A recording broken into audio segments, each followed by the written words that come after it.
محدثین کا مستقل ایک طریق ہے، ایک ان کا جو ہے اختیار کردہ ایک راستہ ہے، ان کے پاس ایک اصول کی حیثیت یہ چیز ہے،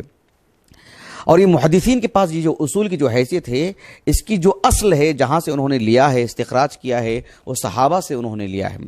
میں پہلے آپ کو صحابہ سے 2-3 مثالیں دیتا ہوں، پھر محدثین کی اس اصول کو میں آپ کو سمجھاتا ہوں انشاءاللہ۔ دیکھیں امام بخاری رحمہ اللہ کی جو الجامع الصحیح ہے، اس میں ایک کتاب ہے کتاب المناقب۔ کتاب المناقب اس میں عمار ابن یاسر اور حذیفہ بن الیمان رضی اللہ عنہم اجمعین کی منقبت پر ایک حدیث مبارکہ امام بخاری رحمہ اللہ لائے ہیں۔ یہ حدیث صحیح بخاری کی متعدد جگہوں پر ہے، لیکن میں یہاں سے آپ کو جو ہے آپ کو سنا رہا ہوں۔ ایک تابعی ہیں جو کبار تابعین میں ان کا شمار ہوتا ہے، علقمہ نام ہے ان کا، علقمہ بن قیس، علقمۃ بن قیس ابن عبداللہ النخعی ابو الشبل الکوفی، علماء کوفہ میں بڑا مقام ہے ان کا، بڑی شخصیت ہیں، بڑے عالم دین ہیں۔ 60 ہجری کے آس پاس ان کا انتقال ہوا، کتب ستہ کی سبھی کتابوں میں آپ کی مرویات ہیں۔ تو یہ علقمہ رحمہ اللہ کبار تابعین میں سے ہیں۔ یہ کہتے ہیں کہ میں ملک شام گیا، یہ کوفہ کے رہنے والے ہیں نا، یہ کہتے ہیں کہ میں ملک شام گیا، قدمت الشام وصلیت رکعتین۔ ان کا ایمان دیکھیے، اللہ سے ان کا تعلق دیکھیے، لگاؤ دیکھیے اللہ سے ان کا، کہ ملک شام گیا اور میں 2 رکعت نماز پڑھی اور میں نے کہا کہ اے اللہ، اللہم یسر لی جلیسا صالحا، کہ اے اللہ مجھے کسی نیک آدمی کی صحبت عطا فرما، کسی صاحب علم، صاحب فضل کی میں صحبت میں رہوں، مجھے کوئی ایسا ساتھی عطا فرما۔ بہرحال میں نے 2 رکعت نماز پڑھی اور دعا کی، اور ایک وقت آیا کہ ایک مجلس تھی، میں اس مجلس میں جا کے بیٹھا، کافی لوگ تھے، تو کہتے ہیں کہ فَإِذَا شَيْخٌ قَدْ جَاءَ وَجَلَسَ إِلَى جَنْبِي، میں دیکھتا ہوں کہ ایک بزرگ آئے اور آ کر کے بیٹھے، اور پھر بالکل میرے بغل میں بیٹھے، میرے بازو میں بیٹھے۔ میں نے لوگوں سے پوچھا کہ یہ کون ہے؟ ظاہر بات ہے ہر کسی سے نہیں پوچھا نا انہوں نے، ہر ایک ہاتھ جو بھی آ کے بیٹھا ہو،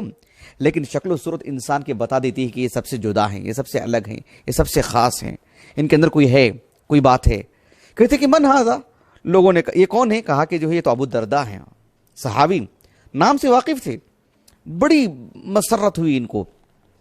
انہوں نے ابو الدرداء رضی اللہ عنہ سے کہا کہ دیکھو جب میں آیا تھا ملک شام، میں نے اللہ سے دعا کی، اے اللہ کہ تو مجھے ایک نیک اور صالح انسان کی صحبت عطا فرما۔ کہا کہ یسرک اللہ لی، اللہ نے آپ کو میرے لیے انتخاب کیا ہے، سبحان اللہ، آپ کی صحبت اللہ نے مجھے عطا فرمائی ہے۔ ابو الدرداء رضی اللہ عنہ حالانکہ اس بات سے واقف ہیں کہ ایک اجنبی ہیں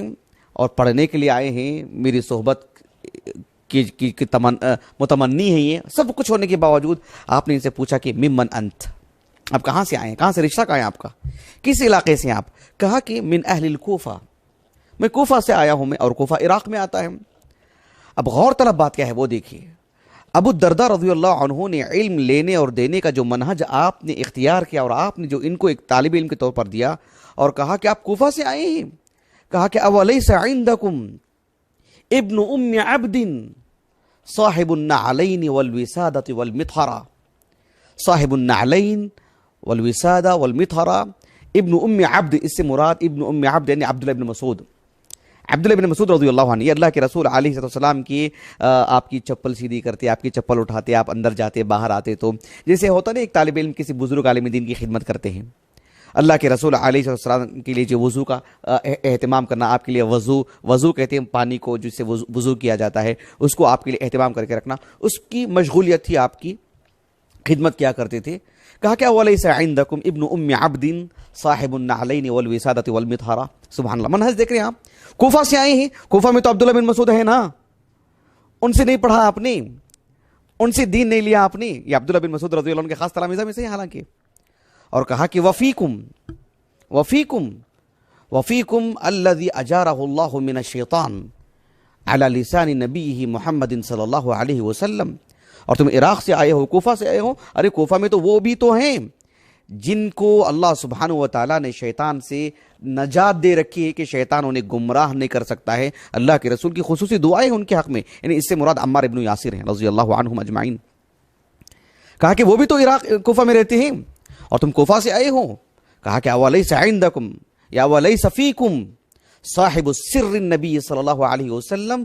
الذی لا یعلمہ احد غیرہ، اور تم کوفہ سے آئے ہو، کوفہ میں تو حذیفہ بن الیمان بھی تو رہتے ہیں رضی اللہ عنہما، وہ اللہ کے رسول کے تو رازدار ہیں صلی اللہ علیہ وسلم، اور ایسا راز ان کے پاس سے اللہ کے رسول کا ان کے علاوہ کوئی نہیں جانتے ہیں۔ یعنی تم کوفہ سے آئے ہو، اور کوفہ یعنی عراق سے، اور وہاں پر تو عبداللہ بن مسعود، عمار بن یاسر اور حذیفہ بن الیمان ہیں رضی اللہ عنہ اجمعین، ان سے پڑھا نہیں آپ نے، ان سے دین لیا نہیں آپ نے، اور چلے آئے ہیں آپ یہاں پر۔ یہ ایک منہج ہے، اس پہ غور کیجئے آپ، ایک چھوٹا واقعہ نہیں۔ اس واقعے کو رکھ کر کے اہل علم کئی باتیں بتاتے ہیں، لیکن میں اپنے موضوع سے متعلق اس بات کو آپ کے سامنے رکھا ہوں، اور میں نے اس معاملے میں اللہ تعالیٰ کی توفیق، اس کے فضل و کرم سے ایک تو میں نے معاشرے پر نظر رکھا، اور میں نے یہ اکٹھی میں نے ان معلومات کو الحمدللہ۔ تو میں اس واقعے سے آپ کو بتانا چاہ رہا ہوں کہ دیکھو ایک منہج ہے یہ، سبحان اللہ۔